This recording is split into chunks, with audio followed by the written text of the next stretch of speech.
উত্তর চব্বিশ পরগনার বসিরহাট ২ নম্বর ব্লকে রাজেন্দ্রপুর গ্রাম পঞ্চায়েতে পথশ্রী প্রকল্পে বয়রাগাছি থেকে পাগলের মোড় পর্যন্ত প্রায় ২ কিলোমিটার রাস্তা তৈরি হয়েছে। এলাকাবাসীর অভিযোগ, মাত্র ১ বছর আগে তৈরি রাস্তা চলাচলের অযোগ্য হয়ে পড়েছে। খানাখন্দে ভরা রাস্তায় নিত্যদিন ঘটছে দুর্ঘটনা। অত্যন্ত নিম্নমানের সামগ্রী দিয়ে তৈরির কারণেই রাস্তার এই হাল। রাস্তা তৈরিতে বড় মাপের দুর্নীতি হয়েছে বলেই অভিযোগ। হালকা যদি বৃষ্টি হয় তো কাদা হয়ে যায় রাস্তায়, তো পিচ বলে কিছু নেই তো রাস্তায়, অনলি খগুলো পাতানো আছে। কতদিন আগে পাঠানো?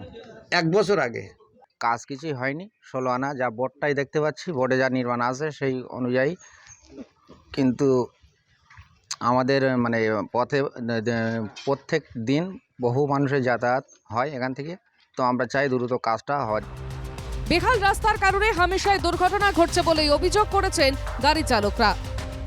রাস্তায় মোটে হাঁটা চলা টোটালি মানে মানুষ সাইকেল নিয়ে যাবে সেরকম পজিশন নেই। এই যে রাস্তার কন্ডিশন এত খারাপ, রাস্তার মানুষ সামনে স্কুল, একটা প্রাইমারি স্কুল, সেখানেও মানে বাচ্চা কাচ্চা আসতে গেলে মানে কোনোদিন কারো হাঁটু ছুলে যাচ্ছে, কোনোদিন পড়ে যেয়ে তার মানে চোট পাচ্ছে। রাজেন্দ্রপুর গ্রাম পঞ্চায়েতের তৃণমূল সদস্যের দাবি, পিএইচির কাজ চলায় রাস্তা তৈরি করা যাচ্ছে না। এই পিএসসি কাজটা হয়নি, কমপ্লিট হয়নি বলে, এই পিএসসি কাজটা হলেই রাস্তার কাজ শুরু হবে। পথশ্রী প্রকল্পের এই রাস্তা নিয়ে তৃণমূলের বিরুদ্ধে দুর্নীতির অভিযোগ করেছে বিজেপি। কন্ট্রাক্টরদের কাছ থেকে বাড়তি কাটমানি নেওয়ার কারণে তারা একেবারেই নিম্নমানের সামগ্রী দিয়ে রাস্তাঘাট তৈরি করে।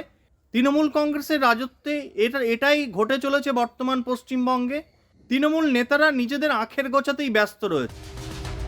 রাজেন্দ্রপুর গ্রাম পঞ্চায়েতের প্রধানের দাবি, বালি না মেলায় রাস্তার কাজ আটকে রয়েছে।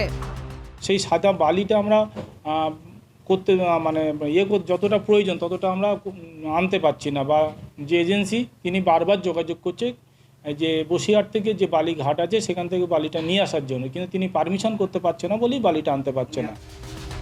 রাজেন্দ্রপুর পঞ্চায়েতের বয়রাগাছি থেকে পাগলের মোড় পর্যন্ত রাস্তা নিয়ে চলেছে রাজনৈতিক চাপানুতর। এলাকার মানুষের দাবি, এই রাস্তা দিয়েই তাদের স্কুল, কলেজ, হাসপাতাল, বাজার যেতে হয়। অবিলম্বে এই রাস্তা ঠিকভাবে তৈরি করা হোক। বসিরহাট থেকে সঞ্জীব সরকারের রিপোর্ট, NKTV বাংলা।